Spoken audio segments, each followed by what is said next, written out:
Kita dari tadi nggak bisa masuk. Kamu beli parkiran di sini? Ini depan ruko kita. Iya, kamu beli sama parkirannya, enggak kan?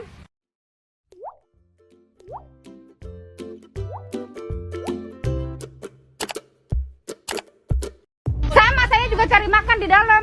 Ya kenapa ibu dari sini? Dari sini apanya? Kenapa parkir di sini? Ini parkiran kan bebas. Bebas apanya bu? Ini parkiran umum kan? Umum itu. Kamu sampai tempelin kayak ginian, mobil jadi kotor semua. Kamu mau Ini bersihin? baru loh bu. Saya dari pagi nggak tempelin. Saya udah nunggu sampai siang baru saya tempelin. Kita dari tadi nggak bisa masuk. Kamu beli parkiran di sini? Ini depan ruko kita. Iya, kamu beli sama parkirannya, enggak kan?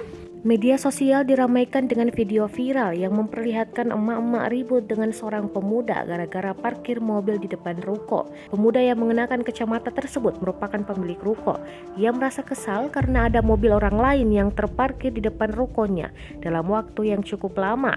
Alhasil, mobilnya tak bisa masuk untuk parkir tepat di depan ruko. Pemilik mobil itu ternyata seorang emak-emak yang juga sedang berwirausaha di lokasi sekitar.